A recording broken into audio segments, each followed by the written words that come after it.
ਅੱਜ ਮੈਂ ਤੁਹਾਨੂੰ ਪੰਜਾਬ ਸਕੂਲ ਸਿੱਖਿਆ ਬੋਰਡ ਦੀ ਕਿਤਾਬ ਵੈਲਕਮ ਲਾਈਫ ਸਵਾਗਤ ਜ਼ਿੰਦਗੀ ਕਲਾਸ 10th ਦਾ ਪਾਠ ਨੰਬਰ 7 ਸਮਝਾਉਣ ਜਾ ਰਿਹਾ ਹਾਂ। ਪਾਠ ਦਾ ਨਾਮ ਹੈ ਫੈਸਲੇ ਲੈਣ ਦੀ ਯੋਗਤਾ, ਡਿਸੀਜ਼ਨ ਮੇਕਿੰਗ। ਤਾਂ ਸਭ ਤੋਂ ਪਹਿਲਾਂ ਮੈਂ ਤੁਹਾਨੂੰ ਪਾਠ ਦੇ ਨਾਮ ਦੇ ਅਰਥ ਦੱਸ ਦਿੰਦਾ ਹਾਂ। ਫੈਸਲੇ ਲੈਣ ਦੀ ਯੋਗਤਾ ਭਾਵ ਆਪਣਾ ਚੰਗਾ ਜਾਂ ਮਾੜਾ ਸੋਚਣ ਦਾ ਗੁਣ, ਭਾਵ ਕਿ ਅਸੀਂ ਆਪਣੇ ਫਿਊਚਰ ਵਿੱਚ ਕੀ ਕਰਨਾ ਹੈ, ਕੀ ਸਾਡੇ ਲਈ ਸਹੀ ਹੋਵੇਗਾ, ਕੀ ਸਾਡੇ ਲਈ ਗਲਤ ਹੋਵੇਗਾ, ਇਹ ਸਾਰਾ ਕੁਝ ਫੈਸਲੇ ਲੈਣ ਦੀ ਯੋਗਤਾ ਵਿੱਚ ਸ਼ਾਮਲ ਹੋ ਜਾਂਦਾ ਹੈ। ਤਾਂ ਮੈਨੂੰ ਉਮੀਦ ਹੈ ਦੋਸਤੋ ਤੁਸੀਂ ਪਾਠ ਦੇ ਨਾਮ ਦੇ ਅਰਥ ਸਮਝ ਲਏ ਹੋਣਗੇ। ਹੁਣ ਮੈਂ ਤੁਹਾਨੂੰ ਇਸ ਪਾਠ ਦਾ ਸਾਰਾਂਸ਼ ਸਮਝਾਵਾਂਗਾ। ਇਸ ਪਾਠ ਦੇ 4 ਭਾਗ ਹਨ। ਪਹਿਲਾ ਭਾਗ ਭਵਿੱਖ ਲਈ ਕਿੱਤੇ ਦੀ ਚੋਣ, ਭਾਵ ਕਿ ਅਸੀਂ ਆਪਣੇ ਆਉਣ ਵਾਲੇ ਜੀਵਨ ਨੂੰ ਚੰਗਾ ਬਣਾਉਣ ਲਈ ਕਿਹੜਾ ਕੰਮ ਕਰਨਾ ਹੈ ਦਾ ਫੈਸਲਾ ਲੈਣਾ।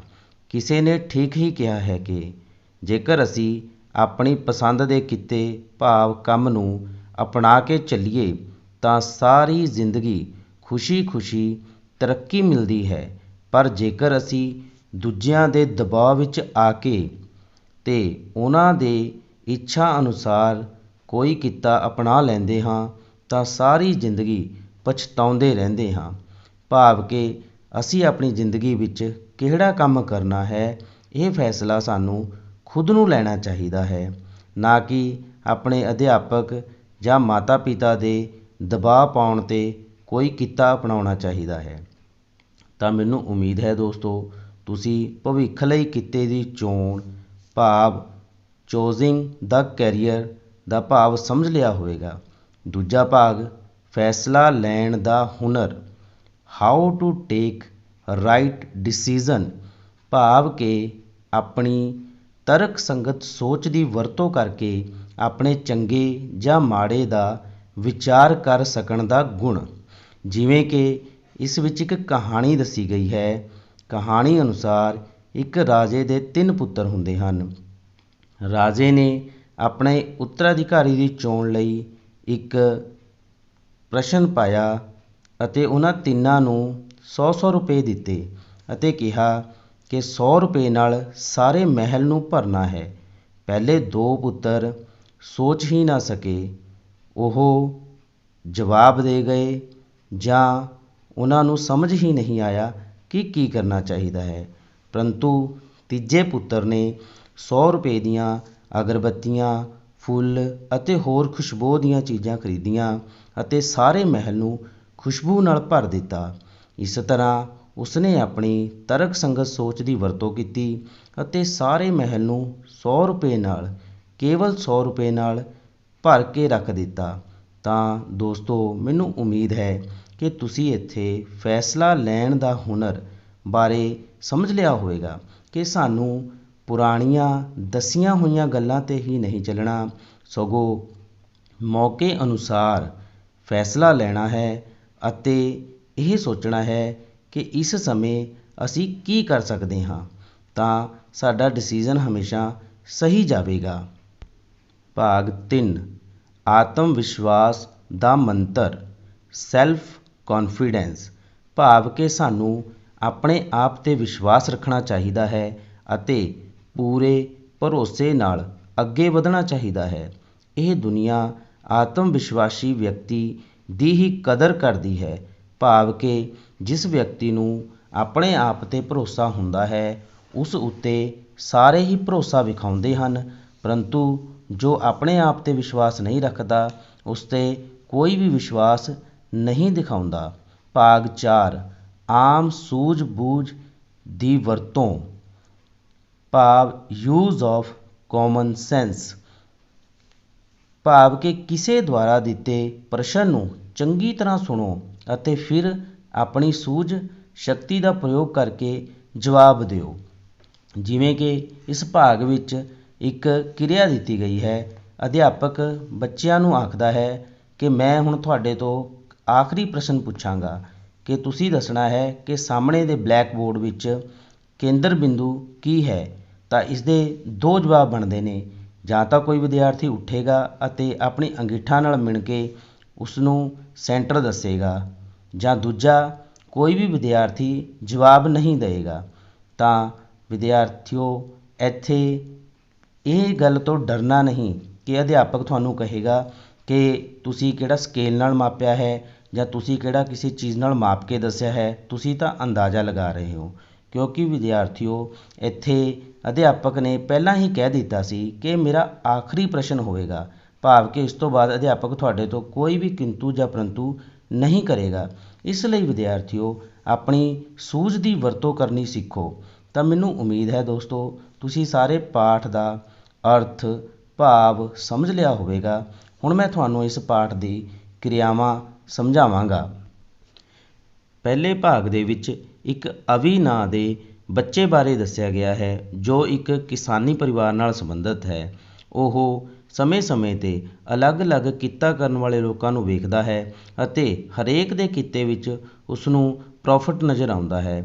ਉਹ ਹਰੇਕ ਦੇ ਕਿੱਤੇ ਨੂੰ ਸੋਚ ਕੇ ਇਹ ਸੋਚਦਾ ਹੈ ਕਿ ਮੈਂ ਇਹ ਵੀ ਕਰ ਸਕਦਾ ਹਾਂ, ਮੈਂ ਇਹ ਵੀ ਕਰ ਸਕਦਾ ਹਾਂ, ਭਾਵ ਕਿ ਉਸ ਨੂੰ ਇਹ ਲੱਗਦਾ ਹੈ ਕਿ ਮੈਂ ਸਾਰੇ ਕੰਮ ਕਰ ਸਕਦਾ ਹਾਂ।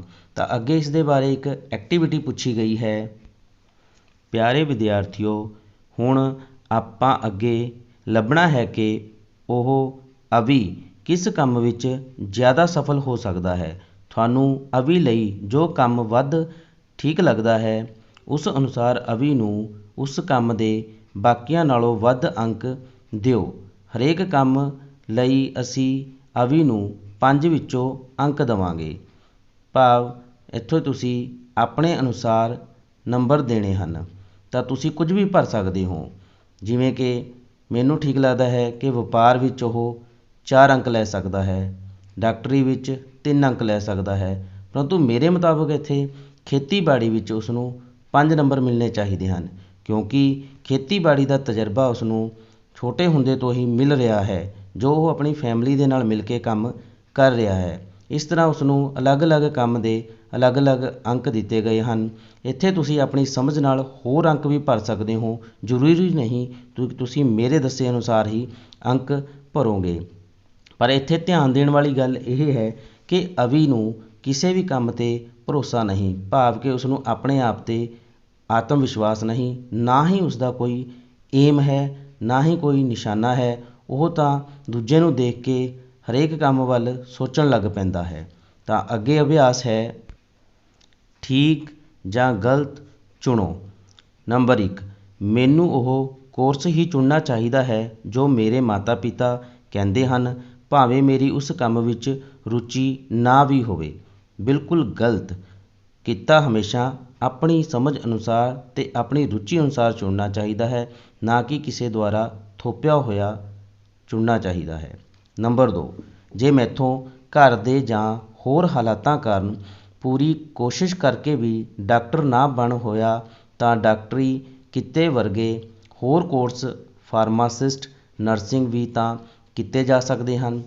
ਠੀਕ, ਇੱਥੇ ਦੋਸਤੋ ਤੁਹਾਡੀ ਰੁਚੀ ਅਤੇ ਤੁਹਾਡੇ ਘਰ ਦੇ ਹਾਲਾਤਾਂ ਦੀ ਗੱਲ ਕੀਤੀ ਗਈ ਹੈ ਕਿ ਕਈ ਵਾਰ ਕੀ ਹੁੰਦਾ ਹੈ, ਸਾਡੀ ਰੁਚੀ ਤਾਂ ਹੁੰਦੀ ਹੈ, ਪਰੰਤੂ ਖਰਚਾ ਜ਼ਿਆਦਾ ਹੋਣ ਕਰਕੇ ਜਾਂ ਆਰਥਿਕ ਤੰਗੀ ਕਰਕੇ ਅਸੀਂ ਉਸ ਕੰਮ ਨੂੰ ਨਹੀਂ ਕਰ ਸਕਦੇ।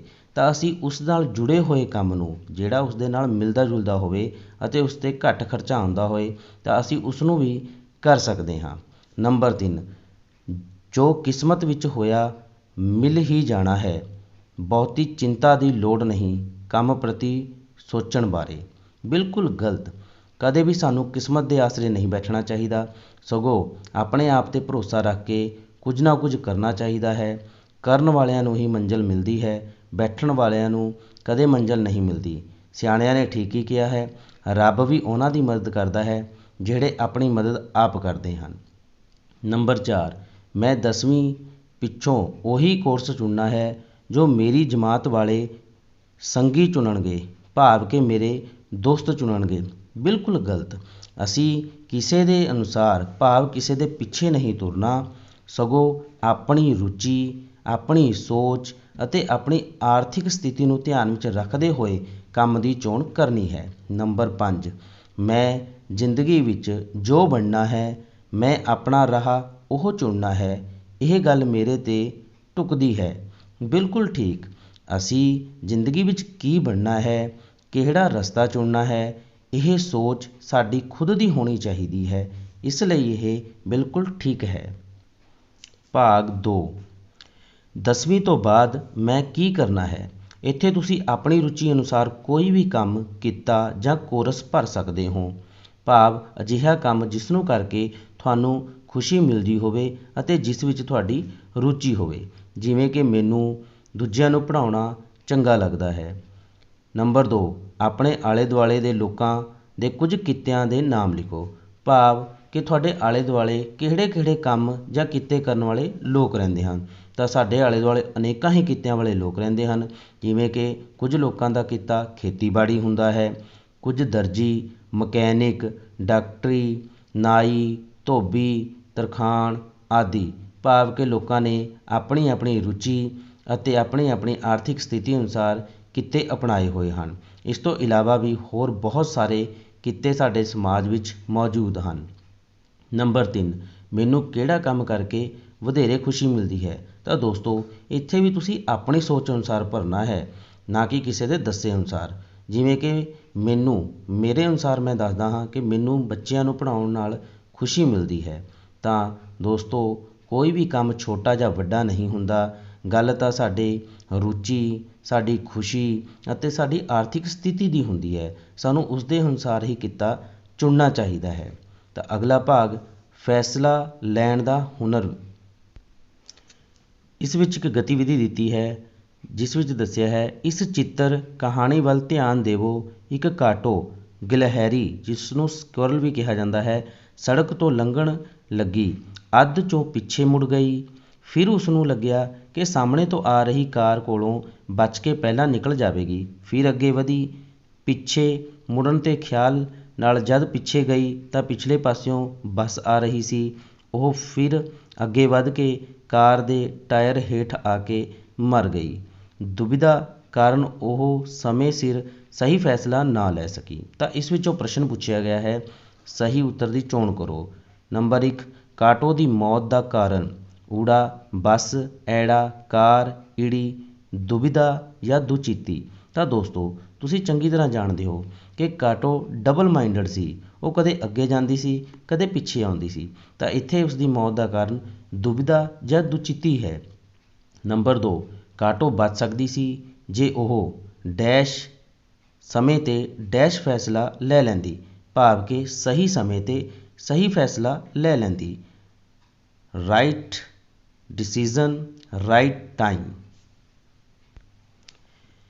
ਜਮਾਤ ਵਿੱਚ ਚਰਚਾ ਕਰਕੇ ਅੱਗੇ ਦਿੱਤੀਆਂ ਸਥਿਤੀਆਂ ਵਿੱਚ ਜੋ ਵੱਧ ਸਹੀ ਫੈਸਲਾ ਸਾਹਮਣੇ ਆਵੇ ਉਸ ਨੂੰ ਲਿਖੋ। ਸਥਿਤੀ 1, ਊੜਾ ਅਤੇ ਐੜਾ ਦੋਵੇਂ ਤੁਹਾਡੇ ਕਰੀਬੀ ਦੋਸਤ ਹਨ। ਭਾਵ ਕਿ ਬੈਸਟ ਫਰੈਂਡ ਹਨ, ਪਰ ਉਹ ਆਪਸ ਵਿੱਚ ਲੜ ਪਏ ਹਨ।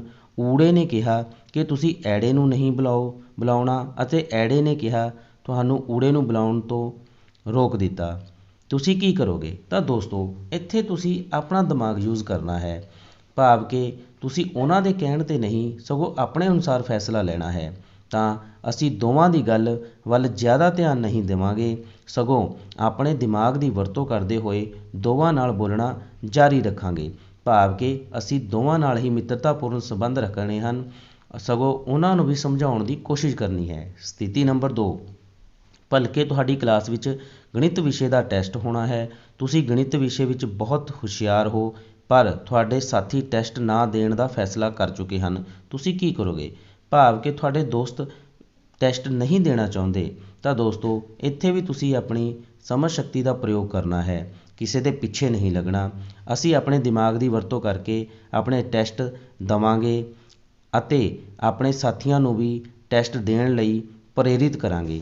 ਭਾਵ ਕਿ ਅਸੀਂ ਉਹਨਾਂ ਦੇ ਕਹਿਣ ਤੋਂ ਰੁਕਣਾ ਨਹੀਂ, ਸਗੋਂ ਉਹਨਾਂ ਨੂੰ ਵੀ ਟੈਸਟ ਦੇਣ ਲਈ ਤਿਆਰ ਕਰਨਾ ਹੈ। ਅਗਲੀ ਗਤੀਵਿਧੀ, ਆਤਮ ਵਿਸ਼ਵਾਸ ਦਾ ਮੰਤਰ ਵਿੱਚੋਂ।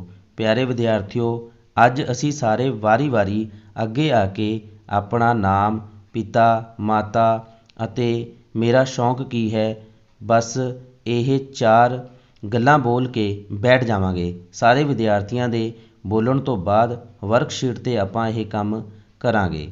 ਵਰਕਸ਼ੀਟ ਦੇ ਉੱਪਰ ਇੱਕ ਪਾਸੇ ਲਿਖਿਆ ਹੋਏਗਾ ਵਿਦਿਆਰਥੀ ਵੱਲੋਂ ਕੀਤੀ ਕਿਰਿਆ, ਦੂਜੇ ਪਾਸੇ ਹਾਂ ਜਾਂ ਨਹੀਂ। ਭਾਵ ਕਿ ਇੱਥੇ ਹੁਣ ਵਿਦਿਆਰਥੀ ਆਪਣੀ ਆਪਣੀ ਵਿਧੀ, ਆਪਣੇ ਆਪਣੇ ਵਿਚਾਰ ਦੱਸੇਗਾ ਕਿ ਜਦੋਂ ਉਹ ਬੋਲ ਰਿਹਾ ਸੀ ਤਾਂ ਉਸ ਨੂੰ ਕਿਹੋ ਜਿਹਾ ਮਹਿਸੂਸ ਹੋ ਰਿਹਾ ਸੀ। ਤਾਂ ਬੱਚਿਓ, ਇੱਥੇ ਤੁਸੀਂ ਆਪਣੇ ਅਨੁਸਾਰ ਭਰਨਾ ਹੈ। ਤਾਂ ਜਿਵੇਂ ਕਿ ਮੈਂ ਆਪਣੀ ਸਮਝ ਨਾਲ ਇੱਥੇ ਭਰ ਰਿਹਾ ਹਾਂ। ਨੰਬਰ 1, ਅੱਗੇ ਜਾ ਕੇ ਬੋਲਣ ਸਮੇਂ ਮੈਂ ਨੀਵੀਂ ਪਾਈ ਹੋਈ ਸੀ? ਨਹੀਂ, ਕਿਉਂਕਿ ਨੀਵੀਂ ਪਾਉਣ ਦਾ ਮਤਲਬ ਹੈ ਕਿ ਮੇਰੇ ਅੰਦਰ ਕੌਨਫੀਡੈਂਸ ਨਹੀਂ ਸੀ। ਪਰੰਤੂ ਇੱਥੇ ਤੁਸੀਂ ਆਪਣੀ ਸਮਝ ਅਨੁਸਾਰ ਪਾਉਣਾ ਹੈ। ਹੋ ਸਕਦਾ ਹੈ ਕਿ ਤੁਹਾਨੂੰ ਥੋੜ੍ਹੀ ਨੀਵੀਂ ਪਾਣੀ ਪਈ ਹੋਵੇ, ਤੁਸੀਂ ਸ਼ਰਮਾ ਰਹੇ ਹੋ ਜਾਂ ਤੁਸੀਂ ਡਰ ਰਹੇ ਹੋ। ਤਾਂ ਦੋਸਤੋ, ਇੱਥੇ ਤੁਸੀਂ ਆਪਣੀ ਸਮਝ ਨਾਲ ਭਰਨਾ ਹੈ।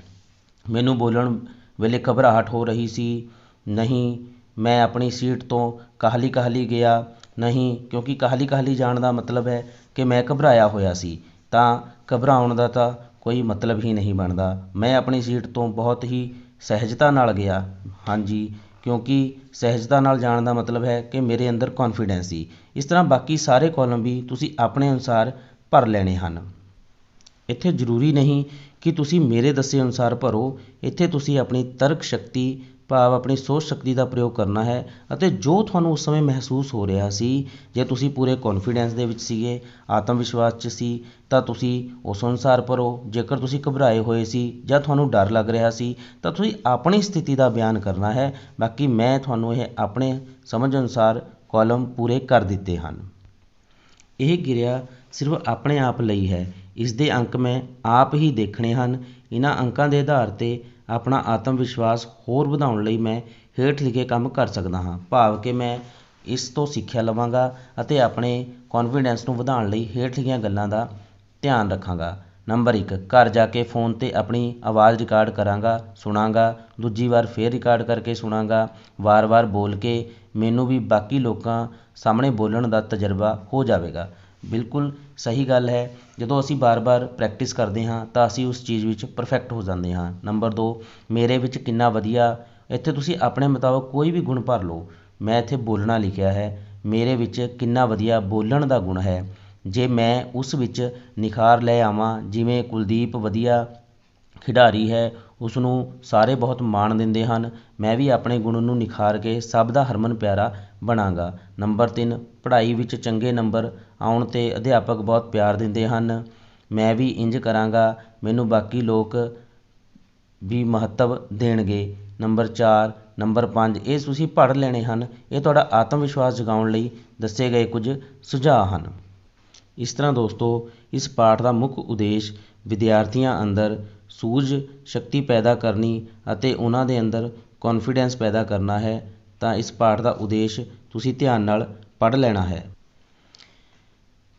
ਅਭਿਆਸ ਕਈ ਜਟਿਲ ਸਥਿਤੀਆਂ ਵਿੱਚ ਫੈਸਲਾ ਲੈਣ ਲਈ ਆਮ ਸੂਝ ਕੰਮ ਕਰਦੀ ਹੈ। ਉਦਾਹਰਨ ਵਜੋਂ ਵਿਦਿਆਰਥੀਓ, ਇੱਕ ਸਵਾਲ ਦਾ ਜਵਾਬ ਦਿਓ ਕਿ ਇੱਕ ਆਦਮੀ ਘਰ ਤੋਂ ਬਾਹਰ ਸੀ ਅਤੇ ਲਗਾਤਾਰ ਮੀਂਹ ਵਿੱਚ ਭਿੱਜ ਰਿਹਾ ਸੀ।